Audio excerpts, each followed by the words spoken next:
Hi, folks. Thank you for joining us in our session where we're going to talk about evaluation of machine learning applicability for resource industry.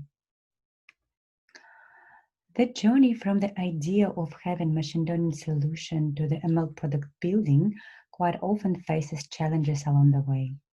And sometimes from the very beginning, based on the assumption that machines can solve every business problem and ML solution is the good fit.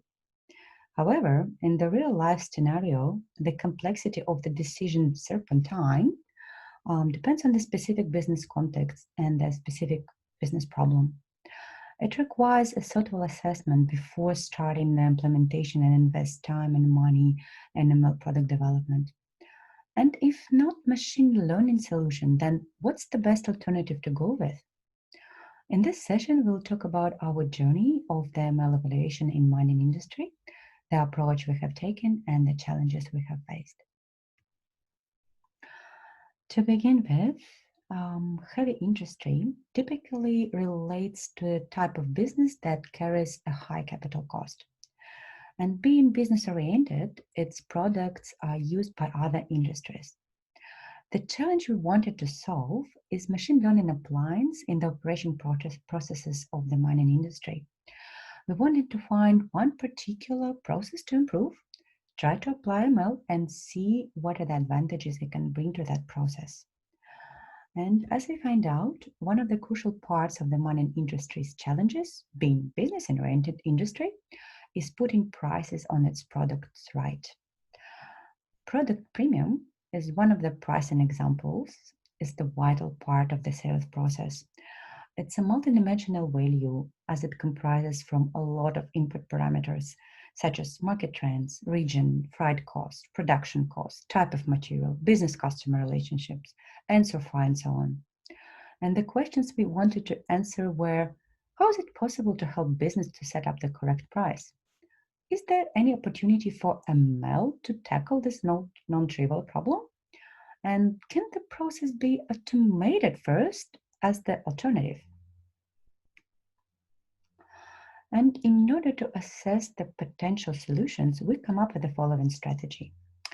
Firstly, we wanted to validate an ML and automation in a lean way before full implementation through fast experiment prototyping.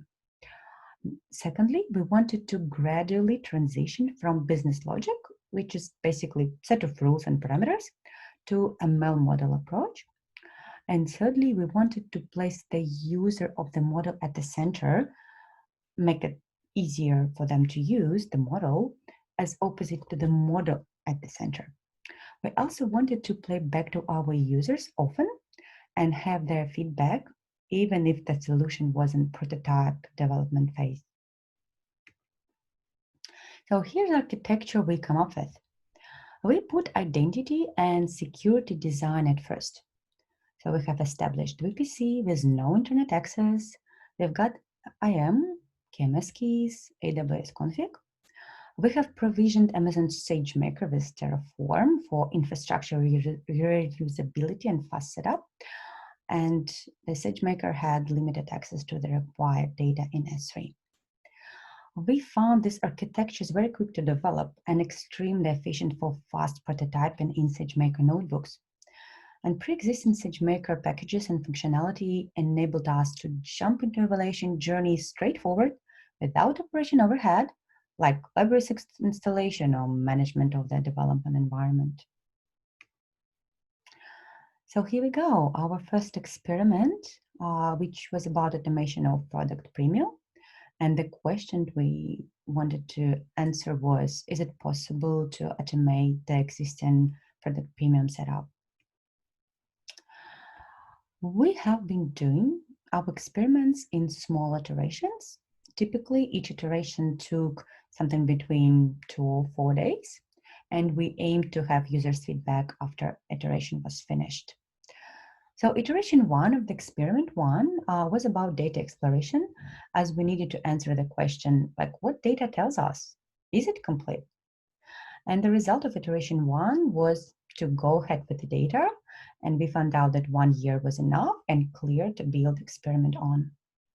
So iteration 2 was implementation of just a core product premium range logic. And because usually PP is not just a particular number, is a range, say from $100 to $200. And we based our iteration 2 on 1 year of data and kept logic simple, relied on one parameter only, which was net cash margin, to help to come up with a product premium. After the playback to the end users, the result of iteration 2, we've got useful feedback to build our third iteration on and improve experiment outcome. So iteration 3 was the expansion with additional parameters. We have included market data analysis and started introducing next best alternative product, as sometimes it's more beneficial for the customer to have alternative product with similar parameter rather than initially asked one. So therefore, by gradually improving the outcome, we've been able to capture all business logic through our iterations. And more importantly, we made sure that we captured it right. So this slide illustrates the result of iteration 2, when we already been able to show something to our users. So this graph shows the relationships between net cash margin and product premium. So salespersons can view what product premium is achievable based on what NCM. So basically what product premium they need to aim for. Now I'm gonna hand over, talk to my colleague Brad to talk more about experiment 2.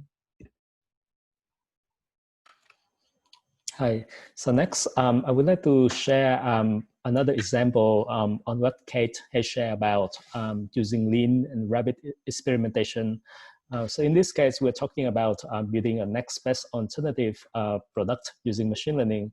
And the question we want to ask is, how can we validate them in a lean way before we build an actual ML solution?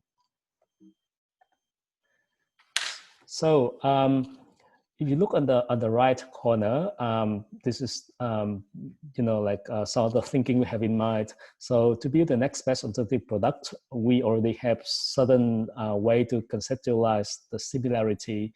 So we know of some way we can implement the similarity measure by a model. So to get started, we just the first iteration is really simple.